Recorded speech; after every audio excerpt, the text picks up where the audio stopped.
শিবনাথ বাবু ও সুমিতা দেবীকে খাবার পরিবেশন করলাম। ক্রমশই ওনারা আমার ফন্দি বুঝতে পারলেন। শিবনাথ বাবু নিজেদের কেটারার নিয়োগ করিয়ে এই পুরো প্ল্যানটা করিয়েছিলেন। না আসা কোনো যাত্রীদের জন্য খাবার প্যাক করালেন কেটারারের লোক দিয়ে। তার আগে ঘর ফাঁকা পেয়ে আলমারি থেকে বাক্স বার করে গয়না নেয় কেটারারের লোকেরাই। আর সেই খাবার গন্ধই আমি পাই সেদিন, যেদিন আমি বাক্সগুলো দেখি।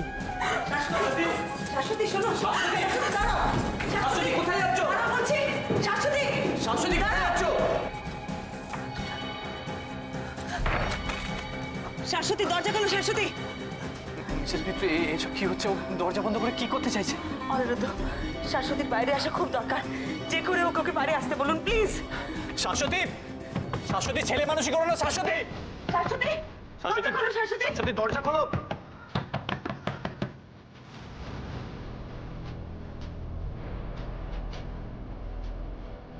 না, আমি পোড়ামুখ ওদের দেখাতে পারবো না। ওদের চোখের সামনে আমি আর কোনোদিনও যাব না। অনেক অনেক বিশ্বাস করো, আমি তোমাকে ঠকাতে চাইনি অনেক, কিন্তু জানি তুমিও বিশ্বাস করবে না আমাকে।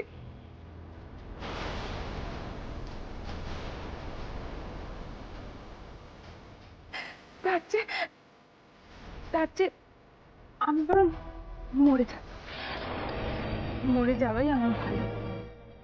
এটা ছাড়া আর কোনো রাস্তা খোলা নেই আমার। কেনই বা বেঁচে থাকবো আমি?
তুমি কি করছো শাশ্বতী?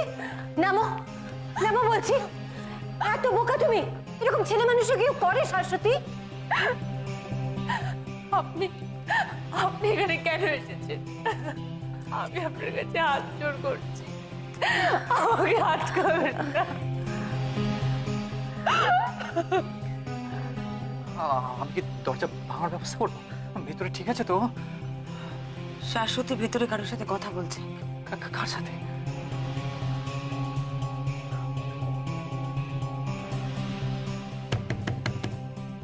শাশ্বতী, শাশ্বতী, দরজা খোলো। না প্লিজ না, দরজা খুলবেন না।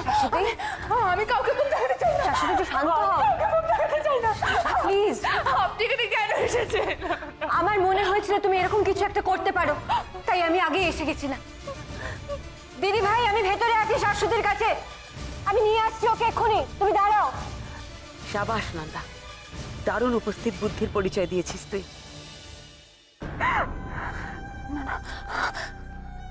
আপনি চলে যান।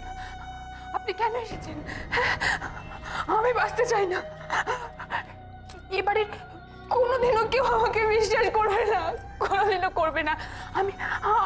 আমি সব ঘটনাটা জানতাম। আমি চোর। আমার আমার আমার বেঁচে থাকার কোনো অধিকার নেই।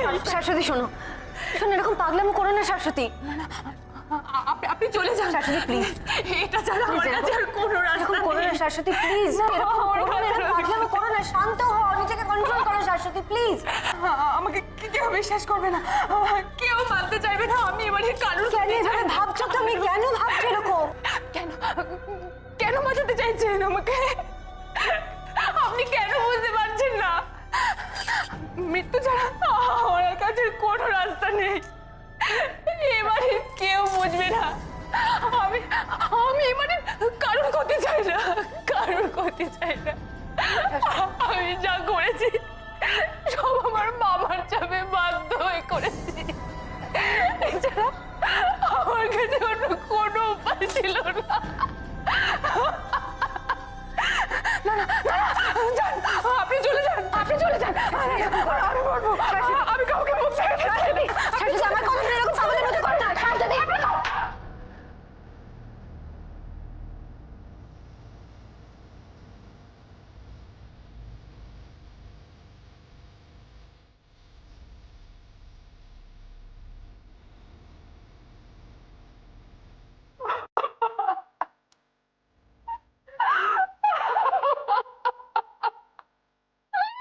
বিশ্বাস করবে শাশ্বতী, দিদিভাই সব জানে, আমরা সবাই জানি, আমরা সবাই জানি তুমি এবারে ভালো চাও, কারোর কোনো ক্ষতি হতে দেবে না। তুমি তুমি কেন এভাবে পালিয়ে যাবে বলো?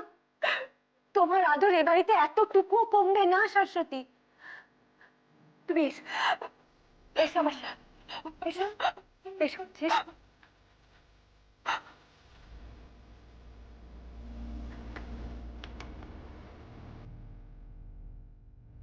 শাশ্বতী, এসো।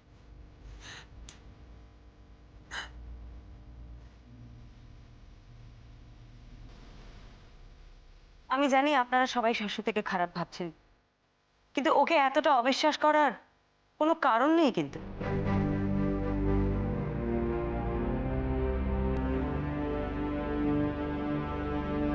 কিন্তু ও তো ওনাদের সাথেই। ঠিকই বলেছেন, প্রথমটায় শাশ্বতী ওর মামা মামির সাথেই ছিল, সেটা নিতান্ত নিরুপায় হয়ে।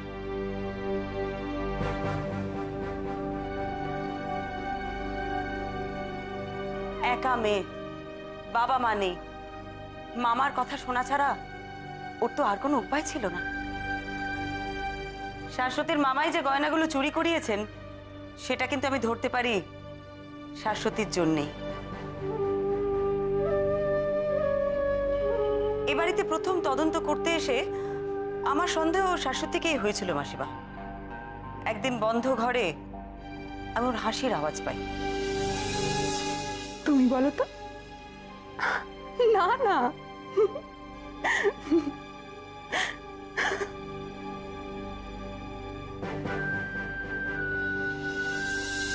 তার পর মুহূর্তে পাকালের সাথে শাশ্বতীকে খেলতে দেখে আমার খুব খটকা লাগলো। মনে মনে ভাবলাম, তাহলে কি আমি আমি ভুল ভাবছি? পাকালের মতন একটা বাচ্চা মাত্র দুদিনে যাকে এত আপন করে নিয়েছে, সে কি খারাপ হতে পারে? কথায় বলে যে বাচ্চারা নাকি মানুষ চিনতে ভুল করে না। কিন্তু পরমা, ওর যদি কোনো খারাপ উদ্দেশ্য না থাকতো তাহলে প্রথমেই তো আমাদের জানাতে পারতো। সে আলোচনা আমি করেছি মাসিমা। শাশ্বতীর কোনো উপায় ছিল না, মামা বাড়ির চাপে পড়ে শাশ্বতী এ কাজ করেছিল। শাশ্বতী বাধ্য হয়েছিল মামাকে আলমারির ডুপ্লিকেট চাবি বানিয়ে দিতে।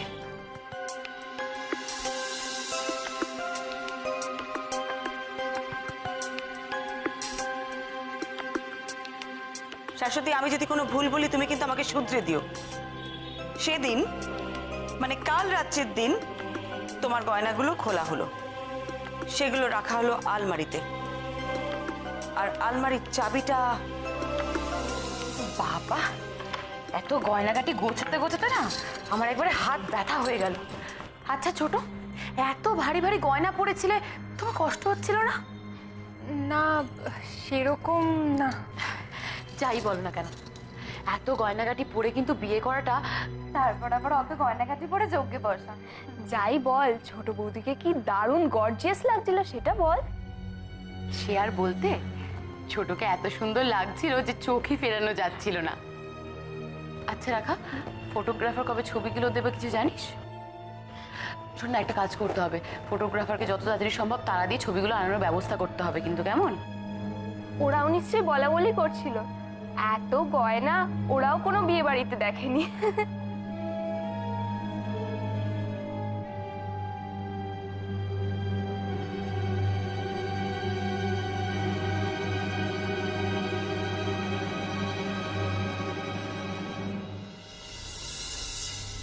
সে রাতে পাকাল শুয়েছিল শাশ্বতীর সাথে। মাঝরাতে উঠে শাশ্বতী চাবির ছাপ নেয়।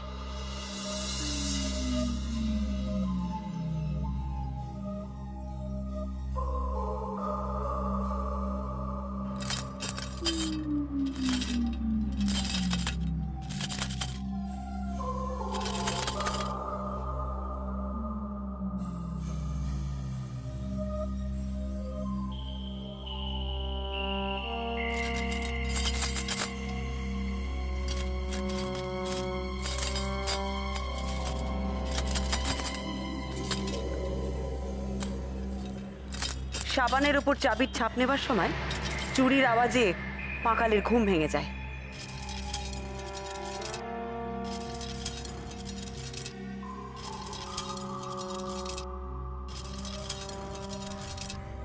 কে কে নতুন কাকি?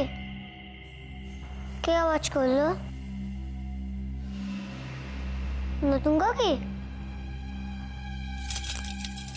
তুমি? ভয় পেয়েছো আওয়াজে? কিসের আওয়াজ হচ্ছিল? আমি শুনতে পেলাম চিনচিন করে। এই যে দেখো, এটার আওয়াজ হচ্ছিল। এই আওয়াজ পেয়েছো তো?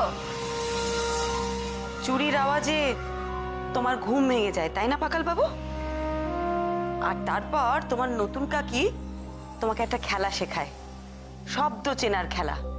তুমি নন্দিনী আন্টিকে বলেছো না সে কথা, যে নতুন কাকি তোমাকে একটা নতুন খেলা শিখিয়েছিল? বলেছো না? হ্যাঁ।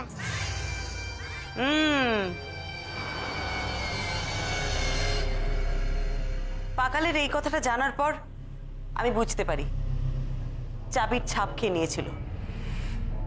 তারপর সম্ভবত কারো হাত দিয়ে শাশ্বতী ওই চাবির ছাপটা মামা বাড়িতে তার মামার কাছে পাঠিয়ে দেয়। কারণ ও আর অপরাধী নয় এই কথা বলছেন কি করে? ছি ছি ছি ছি, শেষ পর্যন্ত একটা চোরের সঙ্গে আমার ছেলের বিয়ে দিলাম, হ্যাঁ?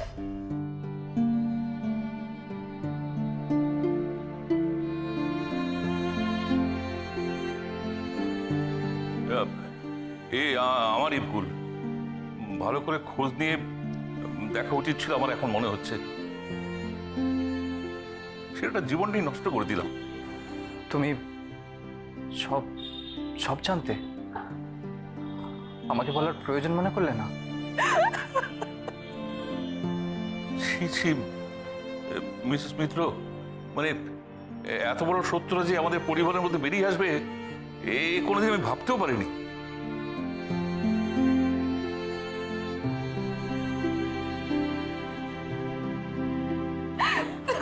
কেন বাঁচালেন আপনি আমাকে? শাশ্বতী, আমি তো মারতে চাইনি। শাশ্বতী, সত্যি খারাপ। শাশ্বতী চুপ করো, শান্ত হও। অম্বিকেশ বাবু, এত সহজে কাউকে বিচার করবেন না প্লিজ। সবটা জেনে বুঝে তারপর করবেন। আপনারাই ভেবে দেখুন, ওদের প্ল্যান ছিল দিরাগমনের পর শাশ্বতী এ বাড়িতে ফিরবে, গয়না চুরি হবে, আর সেই খবরটা ও জানাবে ওর মামাকে। অথচ শাশ্বতী ওর মোবাইল ফোনটাই মামা বাড়িতে ফেলে এলো। আর ও কিন্তু খুব ভালো করে জানতো যে আপনাদের ল্যান্ডলাইনটা খারাপ। শিবনাথ বাবু শাশ্বতীর উপর দায়িত্ব দিয়েছিলেন চুরির খবরটা দেবার, তা সত্ত্বেও কিন্তু শাশ্বতী ওর মোবাইল ফোনটা মামার বাড়িতে ফেলে এলো কেন?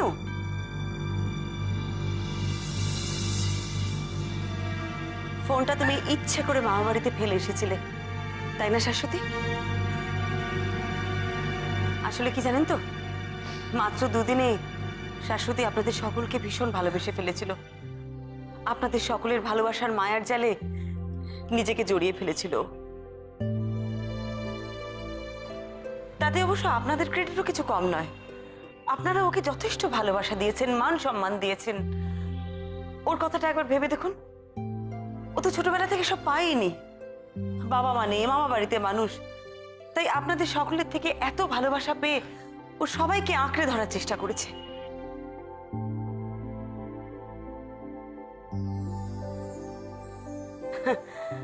শাশ্বতী তো ছেলে মানুষ, ও ভেবেছিল ও যদি ফোন করে চুরির খবরটা মামাকে না দেয় তাহলে হয়তো মামা পুলিশ নিয়ে এই বাড়িতে আসতেই পারবে না। সেই জন্য ও ইচ্ছে করে ওর মোবাইল ফোনটা মামা বাড়িতে ফেলে আসে। কিন্তু শাশ্বতীর উপর ভরসা করলে তো শিবনাথ বাবুর চলবে না। উনি তো একটা অনেক বড় উদ্দেশ্য নিয়ে এত বড় একটা প্ল্যান করেছিলেন। উনি আর ফোনের অপেক্ষাই করলেন না, উনি নিজেই উপযাজক হয়ে সোজা পুলিশ নিয়ে চলে এলেন এ বাড়িতে। আর বেচারা শাশ্বতী সেটা ঠেকাতে পারল না। মাসিমা, আপনি গিয়ে আমাকে অনুরোধ করলেন চোর ধরে দেওয়ার জন্য। আমি আপনার বাড়িতে এলাম। আমি এখানে আসার পর থেকে শাশ্বতী নানান রকম ভাবে, আকারে ইঙ্গিতে আমাকে অনেক কিছু বোঝানোর চেষ্টা করেছে। ও আসলে সবাইকে বাঁচাতে চাইছিল,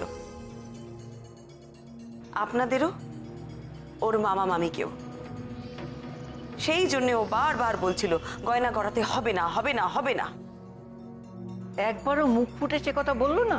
পারেনি মাসিমা, আপনাদের সকলের চোখে ওর মামা মামিকেও ছোট করতে পারেনি। এবার আসি ওই চিরকুটের প্রসঙ্গটাতে, যেটা আমাদের ঘরে পাওয়া গেছিল। ওই হাতের লেখাটা শাশ্বতীর ছিল। ওতে কি লেখা ছিল? গয়নাকে কি বলে? স্ত্রীধন। ঠিকই তো, ওই গয়না তো স্ত্রীধনই। মানে? হ্যাঁ দিদি ভাই, তাই তো। তার মানে ও বলতে চেয়েছিল যার গয়না সেই নিয়েছে, গয়না তার কাছেই আছে। ও সব দায় নিজের ওপর নিতে চেয়েছিল। একদমই তাই নন্দা। শাশ্বতী কিন্তু একবারও নিজের হাতে লেখা লুকানোর চেষ্টাই করেনি। আমার তো মনে হয় ইচ্ছে করে ও পাকালের খাতায় নিজের হাতে লিখেছিল, যাতে কোনো না কোনো ভাবে আমাদের নজরে পড়ে। ও যেন বারবার নিজেকে ধরা দিতে চাইছিল। আসলে মামা বাড়িতে চিরকালই কষ্টে কেটেছে শাশ্বতীর। মামা মামির অত্যাচার, দুর্ব্যবহার, এসব মেনে নিয়েই ও বড় হয়েছে। কি এত বড় কথা? কে বলেছে? কে বলেছে? তুই তুই বলেছিস এসব কথা? বেঈমান! ওকে এভাবে সবার সামনে হুমকি দিয়ে কোনো লাভ নেই শিবনাথ বাবু। ওর যদি আপনাদের বিরুদ্ধে কিছু বলার থাকতো তাহলে ও প্রথমেই বলতে পারতো। আমি সবকিছু জেনেছি আপনাদের প্রতিবেশী আর আপনাদের বাড়ির কাজের লোকের কাছ থেকে।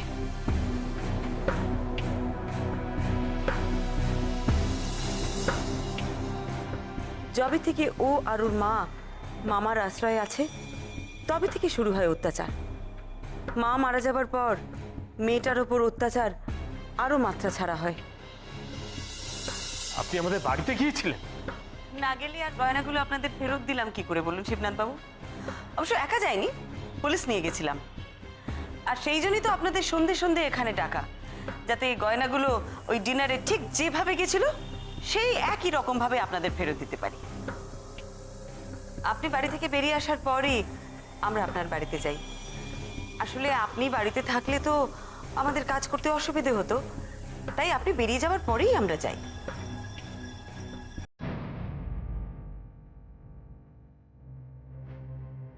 আপনারা